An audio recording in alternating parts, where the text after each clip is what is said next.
Bora lá, fiel, para as últimas notícias do Corinthians. Um pouco fraco de notícias essa semana, mas o Timão se prepara para enfrentar o Vasco pelo Campeonato Brasileiro no sábado. Temos novidades sobre a negociação entre Corinthians e Santos Laguna para regularização do transferban e, consequentemente, tem já um zagueiro na bala, só esperando regularizar esse transferban aí para fazer a contratação desse zagueiro. Tudo isso e muito mais aqui no vídeo de hoje. Curta aí o vídeo, se inscreva aqui no canal Nação Corintiana. Sem mais enrolação, bora acompanhar as últimas notícias do Timão. Bom, o Corinthians informou que o Martínez passou por cirurgia, ele quebrou um dedo da mão esquerda, ele vai começar a fisioterapia no fim de semana e deve ficar aí pelo menos de 1 mês e meio a 2 meses fora da equipe do Corinthians. Dorival Júnior vai ter que se virar para montar o time e o Caio Capato vem com mais informações.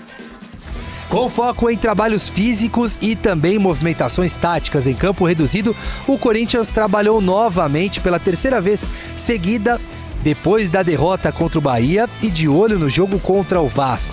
O Corinthians vai ter uma folga a mais no calendário porque o adversário do final de semana atuou nesta quarta-feira. Portanto, o Corinthians tem um item raro no calendário do futebol brasileiro: 7 dias para trabalhar. Dias importantes que podem resolver tudo, ou quase tudo, menos a enorme lista de desfalques de jogadores importantes que o técnico Dorival Júnior tem que lidar. André Carrillo, Memphis Depay, Yuri Alberto e, mais recentemente, José Martínez. Problemas que não acabam mais. Período que também é importante para o Corinthians trabalhar Rodrigo Garro, o último dos moicanos, dos jogadores mais importantes dos titulares, que está à disposição, mas já relatou que uma sequência de jogos muito pesada pode prejudicar seu tratamento feito no joelho. Portanto, uma semaninha um pouco mais livre, com trabalhos individualizados e interessantes para Rodrigo Garro, é importante para o Corinthians de forma coletiva. Uma semana que a gente avalia, né, quando você tem jogos de quarta e domingo, você acaba correndo risco indo para o jogo com um jogador com nível de cansaço um pouco a mais. Quando abre a semana, você consegue controlar essa carga, você consegue fazer com que esse atleta também ganhe condicionamento, ganhe nível de força, né? Você consegue também aprimorar algumas capacidades que, quando tem jogos 3 vezes por semana, você acaba perdendo e não tem tempo de recondicionar ou de trabalhar essa capacidade perdida. E aí, quando abre a semana, a gente consegue diluir em vários trabalhos esse condicionamento para que a gente consiga recuperar o atleta. E apesar do Vasco ter melhorado recentemente, o retrospecto histórico do Corinthians deixa a equipe muito otimista para esse jogo contra os cariocas, porque nas últimas 25 partidas, o Vasco só venceu 2 vezes. O Corinthians tem ampla vantagem nesse retrospecto recente e espera vencer mais uma vez pelo Campeonato Brasileiro. Nos bastidores, o Timão segue ativo no mercado. A diretoria tenta avançar nas conversas pelo transferban, situação que trava algumas regularizações de jogadores e ainda exige negociação com credores. Em paralelo, segue o caso envolvendo o Santos Laguna do México e o zagueiro Félix Torres, que movimenta advogados e dirigentes. O clube corre para resolver a questão o quanto antes, evitando novos problemas jurídicos e garantindo tranquilidade para a sequência da temporada. No calendário, a equipe teve 1 semana de folga, algo raro na maratona do futebol brasileiro. Esse respiro foi importante para a recuperação física, ajuste tático e também para colocar em dia conversas internas entre comissão técnica e elenco. A ideia é retomar o foco total, já que os próximos compromissos exigem intensidade máxima. O desafio imediato é pelo Campeonato Brasileiro. No sábado, o Corinthians vai ao Rio de Janeiro enfrentar o Vasco da Gama em São Januário, um duelo tradicional e que promete muito, especialmente pela necessidade do Timão de reagir na tabela. O jogo é visto como um termômetro da evolução do time e será acompanhado de perto pela torcida, que espera uma resposta dentro de campo. E claro, além do Brasileirão, o Corinthians tem outro objetivo gigante: a Copa do Brasil. O nosso foco está não apenas no Brasileiro, mas também na Copa do Brasil, e com motivos de sobra. O Corinthians entra em campo em Curitiba no primeiro duelo das quartas de final contra o Atlético Paranaense, time que é o único representante da Série B remanescente na competição.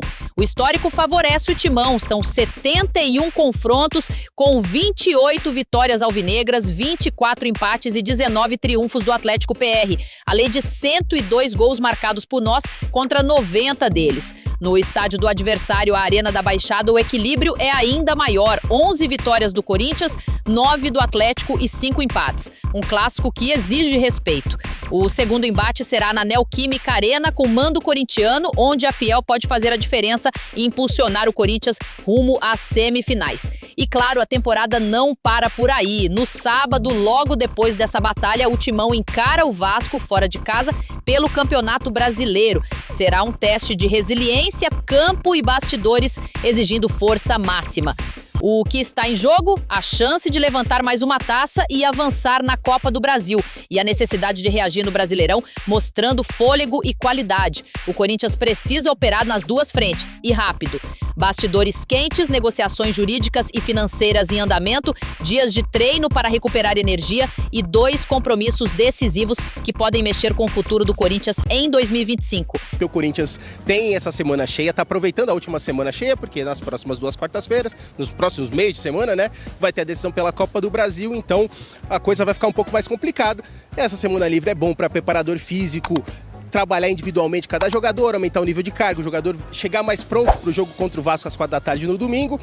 Mas durante esses treinamentos teve uma baixa terça-feira. O José Martínez fraturou a mão, o metacarpo, que é esses ossos aqui, olha, da mão, ele fraturou, operou ontem, hoje deve ter alta, começa a fisioterapia.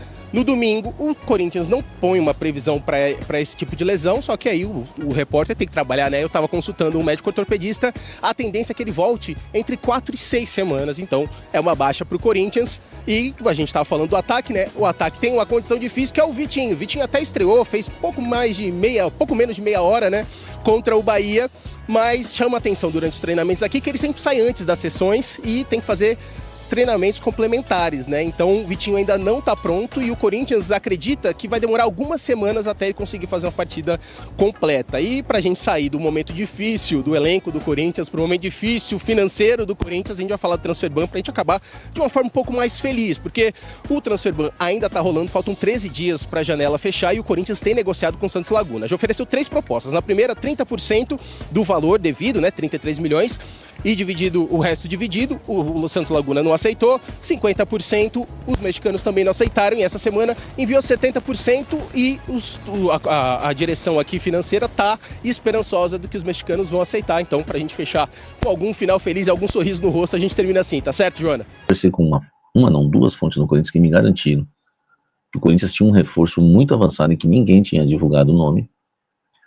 Não é o Caio César, não era o Caio César, não era o Esgaio e não era o outro lá, atacante do Botafogo, Victor Sá. Isso, Victor Sá. Não quiseram falar o nome pra mim, mas falaram que, também nem sei se já contrataram o cara, né?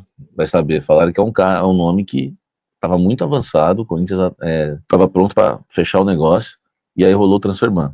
E o Corinthians ainda tem esperança de contratar esse cara aqui. Então, se alguém contratou, vai contratar até lá, eu não sei, mas ainda há esperança.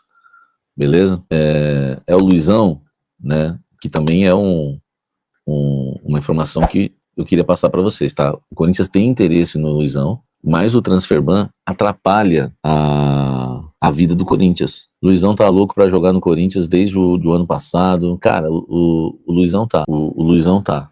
Ele é um zagueiro que pertencia, né, ao West Ham da Inglaterra, foi contratado junto ao São Paulo, foi revelado nas categorias de base do São Paulo. A família é corintiana, ele quer jogar no Corinthians. Tava tudo encaminhado para ele jogar no Corinthians no ano passado, mas o Corinthians recuou. E agora o Luizão tá livre no mercado. Uma fonte me falou que o Corinthians tem interesse nele, voltou a ter interesse nele. Ele foi oferecido há um tempo atrás, o Fabinho não quis. Não sei se foi a necessidade ou a pressão para cima do Fabinho, faz a diretoria voltar a ter interesse no Luizão. Só que o Corinthians hoje está atrás, tem Clube da Arábia, tem o Inter de Porto Alegre, né, tem o Fortaleza, até o Fortaleza hoje está na nossa frente, porque a gente não pode contratar, tem o Transferban. Hoje o problema do Corinthians é o Transferban, mas o Luizão interessa. Cara, eu acho uma contratação interessante, ele é jovem, ele é alto, entendeu? Não é porque é alto, grandão, que é desengonçado. A gente teve um Luizão assim no futebol, que foi bem no futebol, chegou até a seleção brasileira, né, que jogou no Cruzeiro, anos e anos no Benfica. Enfim, é um reforço que é interessante, que é jovem, tá livre no mercado, tá? Eu acho que o Corinthians deveria contratar o Luizão, minha opinião, entendeu? A nossa zaga do jeito que tá, não dá pra ficar. Aí o Wesley pergunta assim, será que o Luizão é bom mesmo? Tenho minhas dúvidas, pois não conseguiu ser reserva do West Ham, apesar disso nunca vi jogar. No time B, Lá ele marcou muitos gols, marcou até gols, né? Uns 3, 4 gols, eu acho. E jogou lá, acho que 20 e poucas partidas. Cara, não é porque deu.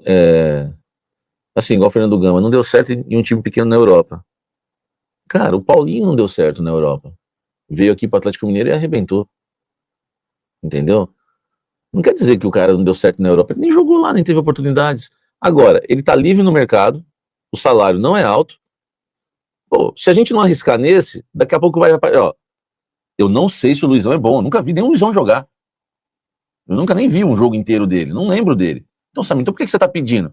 Porque eu tô com uma oportunidade de mercado, um cara que saiu bem conceituado do São Paulo. Tanto que foi pra Inglaterra, Premier League. Tudo bem, não jogou a Premier League. Foi pro West Ham. Pegou uma experiência lá na Europa. Tem 24 anos. O salário não é alto. Não vai precisar pagar pelos direitos econômicos. Cara, eu acho que vale a aposta, porque também a gente não pode ser crítico com tudo. Eu acho que se ele não jogar nada, tchau, você não pagou caro, entendeu? Você não pagou 6 milhões e meio de dólares. Gente, é isso que vocês têm que entender. O Luizão é de graça, entendeu? Você paga salário e luvas e fecha um pacote com ele. É um zagueiro. O zagueiro vai custar quanto? 500 pau, 600 pau por mês? Não, chutando alto. 500 pau por mês, e olha lá, 400. Agora, você entende que se paga 600 de salário para um cara, paga 6 milhões e meio de dólares, que virou 8,5 de dólares. Esse aqui é o problema. O Luizão é um risco que você pode correr. Isso não, daqui a pouco vai vir parar e sabe quem, né? Davi Luiz. Né? Na hora que o Davi Luiz fazia assim pro Fabinho, ó. Fala, amigo. Já era. Davi Luiz tá aqui com o cabeleiro e tudo. O Corinthians ainda tenta derrubar o transfer ban, e isso só vai acontecer ou pagando efetivamente todo o valor destinado, né, ao Félix Torres, né, mais de 6 milhões de dólares, 33 milhões de reais, mas o Corinthians não tem esse dinheiro nesse momento. Então negociou com o Santos Laguna, porque se você entrar num acordo com o clube detentor, né, dos direitos, né, e o credor dessa dívida, você consegue derrubar o transfer ban. Inicialmente o Corinthians fez uma proposta parcelada, né, dá uma entradinha menor de 30% do valor total e o restante parcelado. Eles recusaram. O Corinthians subiu a proposta para 50%. Eles recusaram. E agora a última proposta é o Corinthians fazer uma entrada de 70% do valor e parcelar o restante. E vai ter que aguardar, porque é a última cartada, não tem mais do que isso, seria quase 100%. E realmente o Corinthians não tem esse valor, nem sei de onde tiraria esses 70%. Tem receitas para entrar, tem o valor aí do Cauê Furquim, né, que foi para o Bahia, 14 milhões de reais à vista. Tem o valor da Nike, aí, que vai entrar uma antecipação aí de 50 milhões.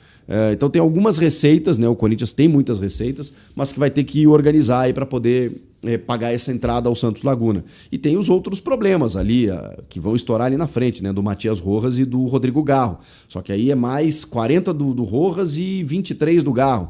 Então mais 63, além dos 33 que você tem que pagar agora. Então, o Corinthians fez a proposta de 70% ao Santos Laguna e está aguardando resposta para parcelar o restante. E aí sim, com isso, derrubar o transfer ban e ter até o dia 2 para contratar. É o que precisa e pode fazer nesse momento o Corinthians diante dessa crise, dessa instabilidade. O José Martínez foi submetido a uma cirurgia, né, para correção da fratura no quarto metacarpo, né, da mão esquerda, se eu não me engano.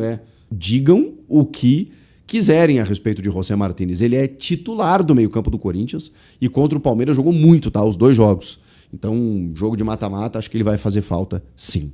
Bora lá, fiel. Se você chegou até aqui, curta aí o vídeo, se inscreva aqui no canal Nação Corintiana para sempre receber as notícias do Timão que eu trago aqui todos os dias. Se tiver um botãozinho de hypar aí, clique em hypar também o vídeo, que assim ajuda o YouTube a indicar o canal para os demais corintianos acharem aqui as notícias, beleza? Pessoal, sem clubismo aqui, tá? Essa semana tem poucas notícias do Corinthians, né? Cara, mas ontem teve o jogo do Flamengo e do Internacional, sem clubismo, né? O amasso que o Flamengo deu no Internacional. Eu não quero falar disso, mas eu gostaria de falar, cara, ontem eu fiquei imaginando um Corinthians organizado, sabe? Um Corinthians sem dívida, um Corinthians sem roubalheira dos conselheiros, sem falcatruas, sem fatura de cartão de crédito. Um Corinthians, sabe, com potência, com contratações, se envolvendo no mercado, cara. É lógico que eu não vou comparar a grandeza do Corinthians com nenhum clube, mas você vê, por exemplo, um jogador, o Bruno Henrique, saindo do Flamengo e entrando um Pedro, velho, na reserva, entrando Cebolinha, né, sabe? O Michael nem jogou, mano. Então você vê que os caras se organizaram, sabe? Que os caras pensam realmente no futebol do Flamengo. Não é falcatrua, tadalafila, fatura de cartão de crédito. Sabe, cara, eu queria... Faz um tempo já que a gente não debate sobre futebol, sabe? Pouco, cara. Muitas críticas, lesões, né? E isso tudo vem de um reflexo de fora de campo, da má administração.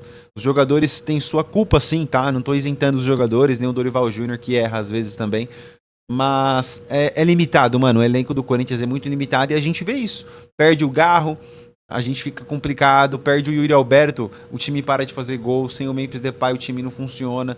O Corinthians jogar competitivo tem que jogar Yuri, Memphis e Garro, quando isso não acontece, né? Então eu gostaria de pedir sua opinião, velho. Vamos trocar uma ideia aqui nos comentários, mente aberta, né? O que você acha disso tudo? Você acha que na próxima eleição aí é o começo de um novo tempo no Timão?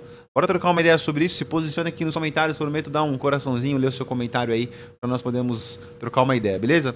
Forte abraço, que Deus abençoe sua vida, até o próximo vídeo, se Deus quiser. Valeu!